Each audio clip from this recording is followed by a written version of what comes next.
Saludos cordiales, estimados y estimadas estudiantes. Bienvenidos y bienvenidas a la unidad 3, tema 5 de la semana número 10. El tema de esta semana se denomina investigación de campo y objetivos. Dentro de la investigación de campo existen algunas técnicas y hoy vamos a ver la entrevista. La entrevista es un claro ejemplo de investigación de campo.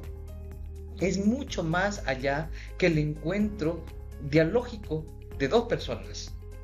Es la oportunidad de conocer, intercambiar los percibires, los conoceres, los deseos, las percepciones, las opiniones e ir retroalimentando otras verdades acerca de un tema específico. La entrevista es un interesante espacio de investigación de campo. El ideal de toda investigación que utiliza la entrevista como técnica es que tengamos excelentes respuestas, pero esas respuestas serán en tanto y en cuanto exista una buena calidad en la formulación de las preguntas. Los hechos no hablan por sí solos, hay que hacerlos hablar. Y por lo tanto, de ese pensar obedece las preguntas percibidas, las preguntas sentidas, el contraste con la alteridad. Nacen también las preguntas que formularemos en la entrevista y que tienen que estar en concordancia con el problema y con el tema de la investigación. Hace algún momento atrás había mencionado que la entrevista es mucho más que el encuentro dialógico entre dos o más personas. Es la oportunidad para formular y crear o iniciar nuevas pautas de conocimientos, ya que estas entrevistas luego realizadas o puestas en contexto de análisis nos permite obviamente identificar nuevas categorías, nuevos valores, nuevos principios, nuevas creencias. Eso es lo enriquecedor de las entrevistas. Se necesita una preparación previa a la entrevista y para ello debe tener un banco de preguntas que se van a formular. Si bien es cierto, de manera espontánea, a medida que se dé la entrevista, pueden aparecer nuevas preguntas, pero no puede ir a una entrevista sin tener un banco de preguntas previas. También tiene que haber tenido un acercamiento con la temática de la entrevista. Si bien es cierto, el especialista es el entrevistado, pero usted debe haber conocido o haberse sumergido en la temática de la cual se va a tratar. Para la entrevista también se requiere una aceptación previa del lugar, la hora y la fecha. Pero también hay que tener la flexibilidad para reprogramar en el caso de los tiempos o la agenda del entrevistado.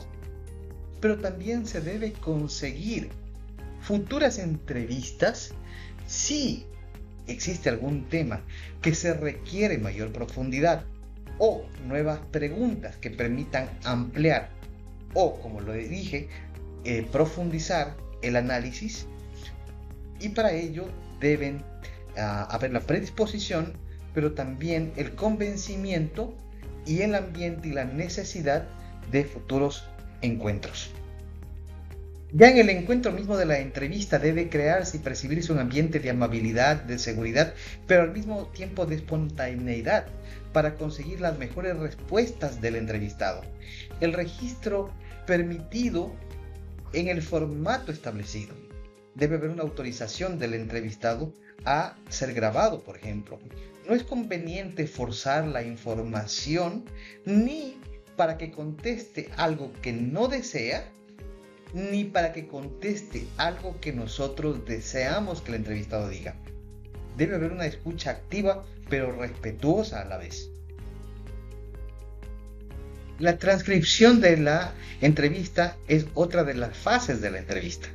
Lo recomendable es transcribir todo, aunque estemos conscientes de que hay ciertos momentos más relevantes que otros. hay que distinguir distintos contenidos. Hay que distinguir la intención, lo que se dice, lo que no se dice, lo que se oculta, lo que se dice con hechos, como opiniones, como deseos, lo que debería ser. Hay que tener la capacidad de análisis para poder percibir lo que estamos mencionando en este momento. Para el análisis de la información se usa el contenido, las ideas centrales, más la interpretación del investigador y obviamente alguna bibliografía como soporte. Es decir, con la entrevista es apenas una fase, pero luego viene la transcripción de la misma. La pregunta central del foro es la siguiente: ¿qué aspectos se debe tomar en cuenta en las fases antes, durante y después de la entrevista? Mencionar al menos 3 aspectos por fase, es decir, 3 aspectos que hay que tomar en cuenta antes de la entrevista, 3 aspectos durante la entrevista y 3 aspectos después de la entrevista. La retroalimentación de todos en el foro va a ser enriquecedor y les deseo el mejor de los éxitos. Estos y otros temas los abordaremos con profundidad en nuestras clases sincrónicas. También anexamos una bibliografía para su mayor revisión. Reiteramos nuestra bienvenida. Saludos cordiales.